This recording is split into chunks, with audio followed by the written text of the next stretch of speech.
Olá, eu sou Pamela Martins e você está em mais um episódio do Entre Flores e Cicatrizes. Hoje eu quero falar sobre processos que não fazem barulho, mas mudam completamente a direção de uma vida. Processos onde Deus não explica, Ele só prepara. Há algumas semanas, Deus começou a falar comigo antes mesmo que eu percebesse que estava ouvindo. Ele foi sutil, firme, mas profundo. E como sempre, começou pelo coração, não pela circunstância. Eu senti como se ele estivesse afiando algumas áreas dentro de mim que eu já achava que estavam resolvidas. Como quem passa uma lâmina na pedra esperando o som certo antes de usar. E foi assim que tudo começou, antes da pregação daquele domingo. Versículos me atravessavam, pensamentos vinham com insistência, e algumas perguntas cutucavam meu espírito com força. O que a sua vida está revelando sobre Cristo? Será que alguém consegue conhecer Deus através do que vê em você? O evangelho que você vive é mais forte do que o evangelho que você fala? E essas perguntas, elas não vinham para me acusar, elas vinham para me alinhar.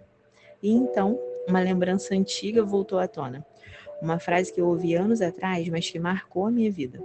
Um pastor dizia que sempre ministrava com intensidade porque alguém ali poderia estar ouvindo sobre Cristo pela primeira vez.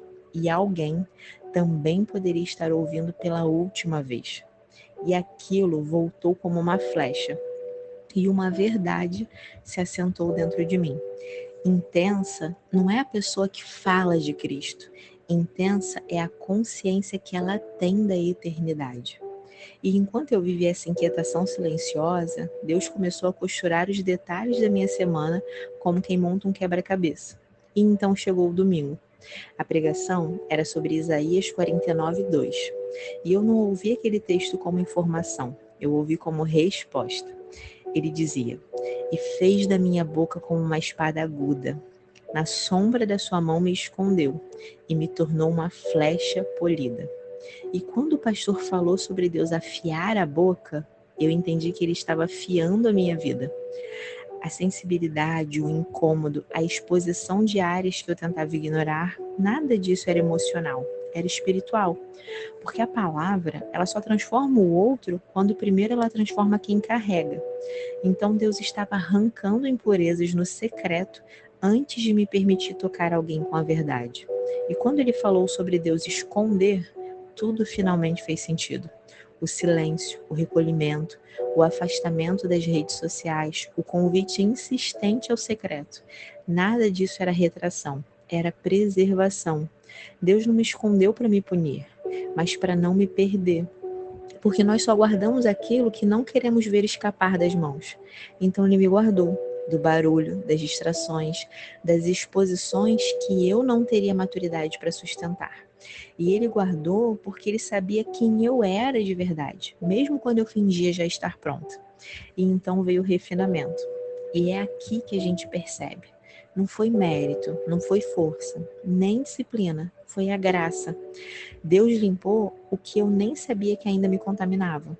Restaurou fissuras que eu escondia até de mim.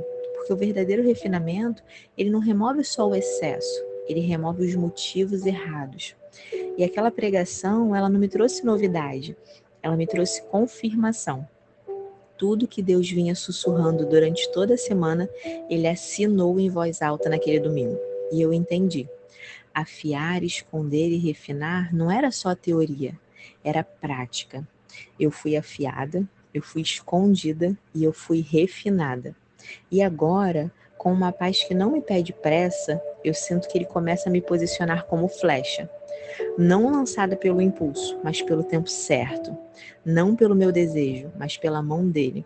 E sem perceber onde terminava aquela reflexão e começava a minha oração, o meu coração simplesmente declarou a Deus: Senhor, obrigada por me afiar antes de me usar, por me esconder antes de me expor, por me refinar antes de me lançar. Obrigada por confirmar em público o que o Senhor começou a me contar no secreto, por não me entregar a lugares onde o meu caráter ainda não estava pronto para ficar. Mantenha o meu coração no teu ritmo, no teu processo, no teu tempo. Que eu seja flecha na tua mão e não na minha pressa. Que a transformação que o Senhor fez em mim não seja estética, mas eterna.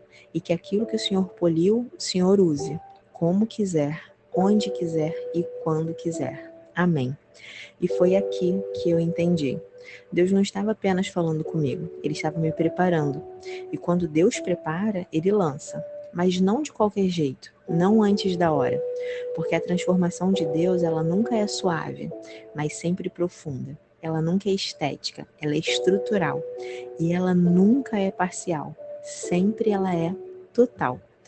Porque Ele não reforma, Ele reconstrói.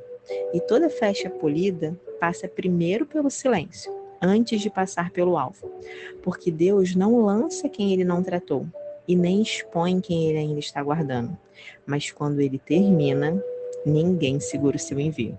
E se você também está vivendo um tempo em que Deus parece mais silencioso do que explicativo, eu oro para que você entenda. Talvez Ele não esteja distante, esteja te afiando, te guardando e te preparando. E se esse episódio falou com você, compartilha com alguém que também precisa lembrar que o silêncio de Deus não é atraso, é precisão. E se você quiser ler esse capítulo completo, é só acessar o meu blog, floresdascicatrizes.com. Há processos ali que não nos expõem, mas nos alinham. E por fim, obrigada por caminhar comigo nessa jornada onde Deus não usa quem corre, Ele usa quem se deixa tratar. Que Ele te abençoe e nós nos vemos no próximo episódio. Até lá!